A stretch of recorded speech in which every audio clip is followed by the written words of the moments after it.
4 stars for the counterculture by Evelyn Renold. A slightly shorter version of this interview appeared in New York Newsday, 12th December 1994. Question: Are there film critics you enjoy reading now? Pauline: There are some pretty good ones, though not a lot of the strong voices. What I miss are people who could make you want to see something, who could bring up some obscure film that you'd barely heard of and send it to you, who could make you argue with them.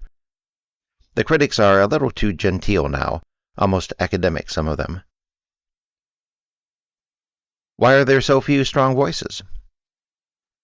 It takes a certain amount of courage and audacity to stand by yourself and simply say what you think. There's a conventional response system that builds up, and it's safer to string along with what others are going to say. I mean, people don't really want to say how bad Interview with a Vampire is. It's hardly possible to sit through the picture.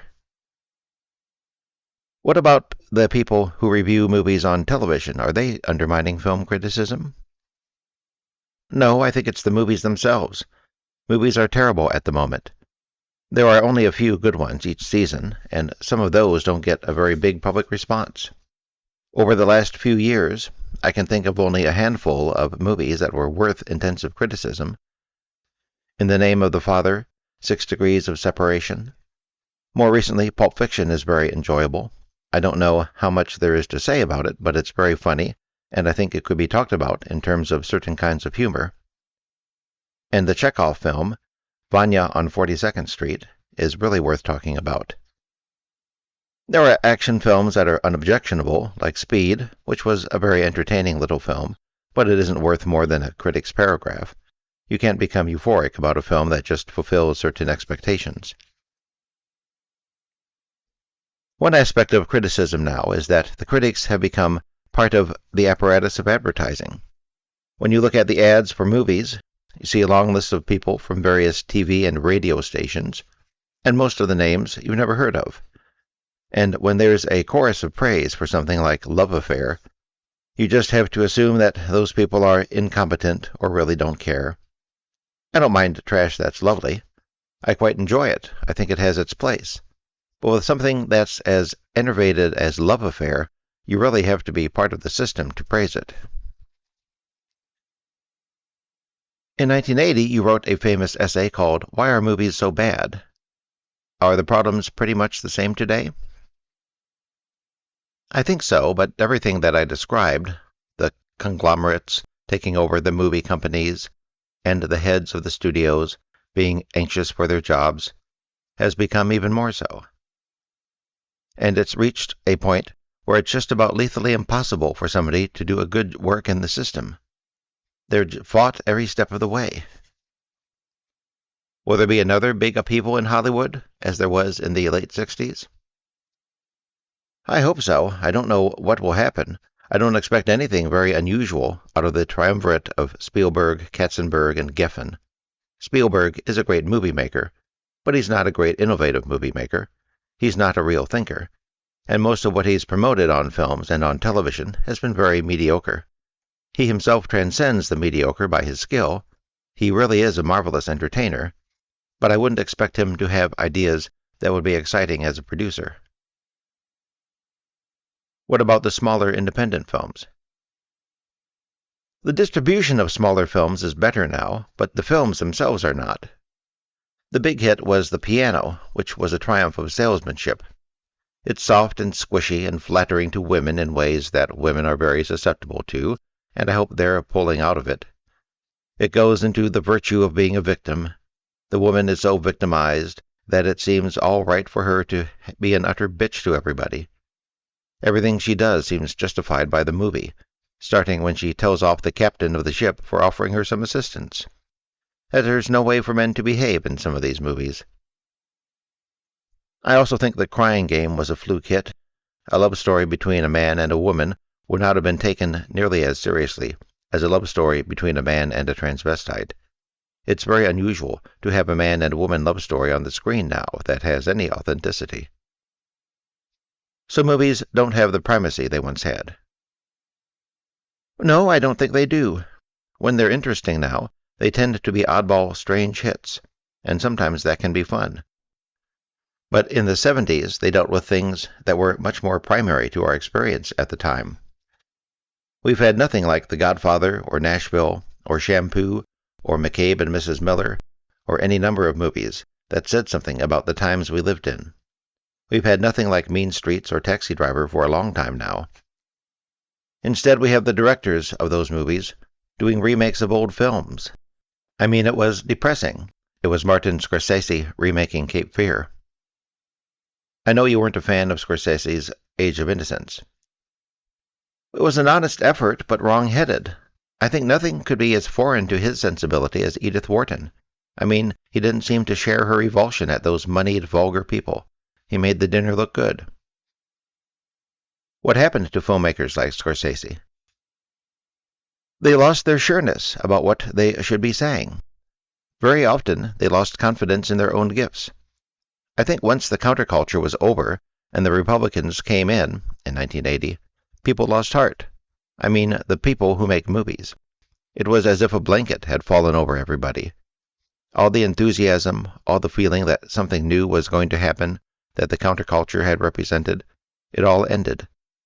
And now, once again, it's hard to believe that the counterculture is being used as if it were a negative thing, as if it hadn't loosened up American society and made so many things possible.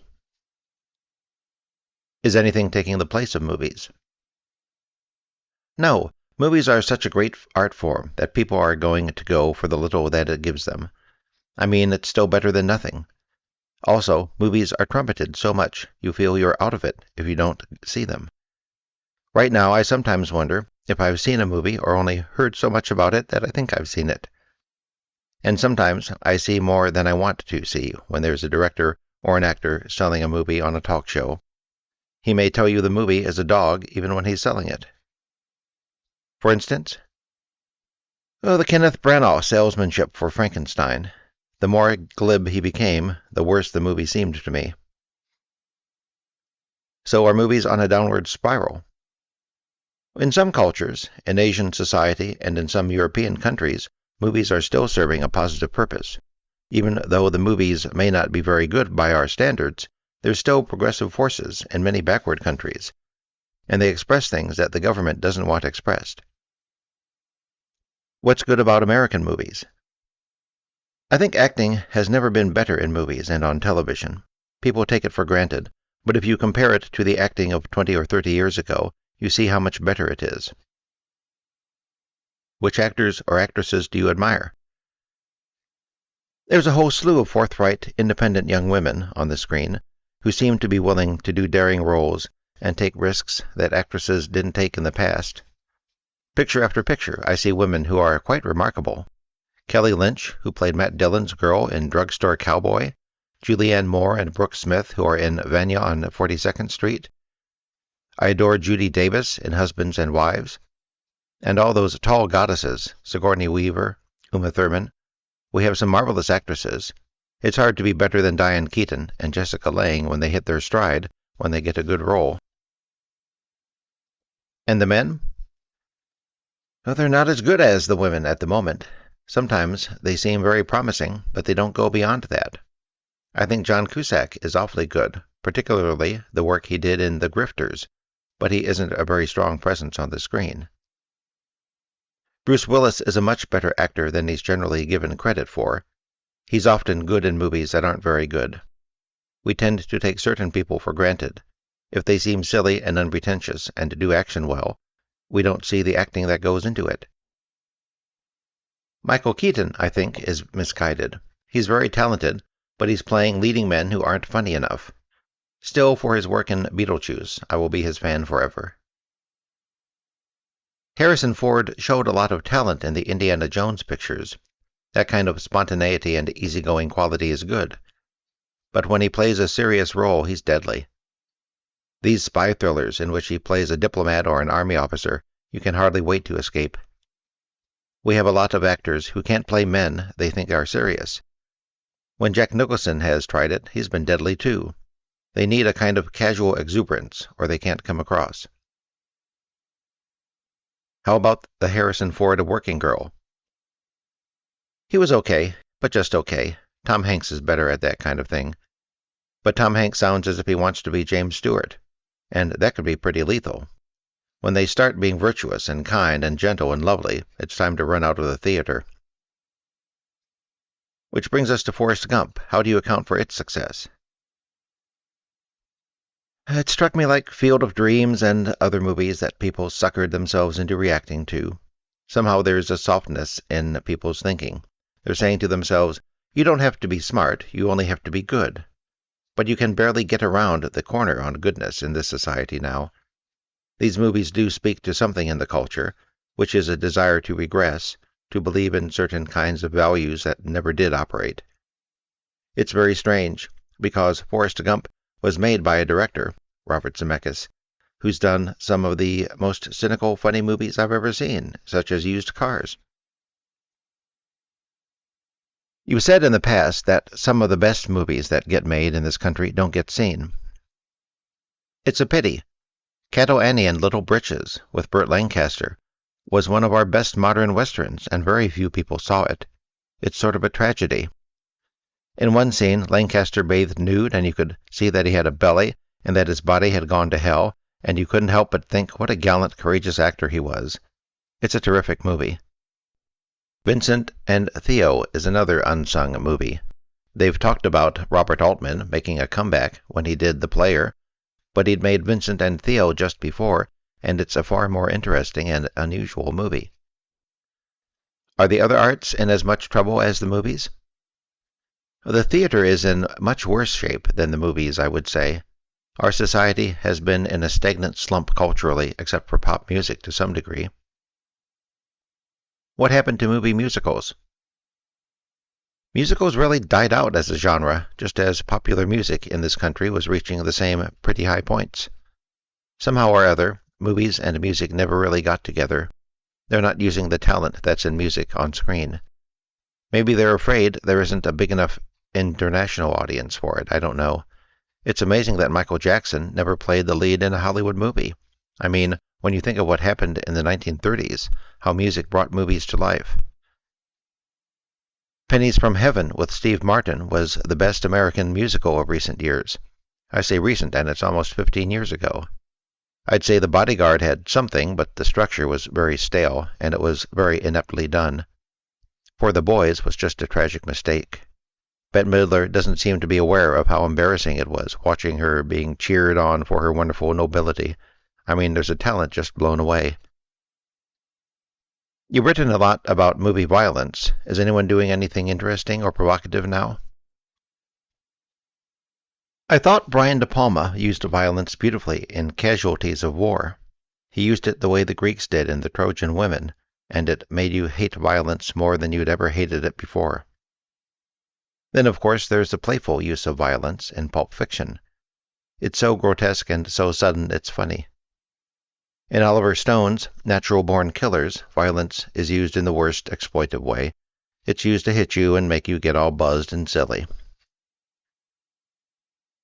Now that you're no longer reviewing, do you feel the same compulsion to see as many films as you can? Well, I spare myself some of them that I suspect are going to be dogs. But I still have the same interest in seeing things.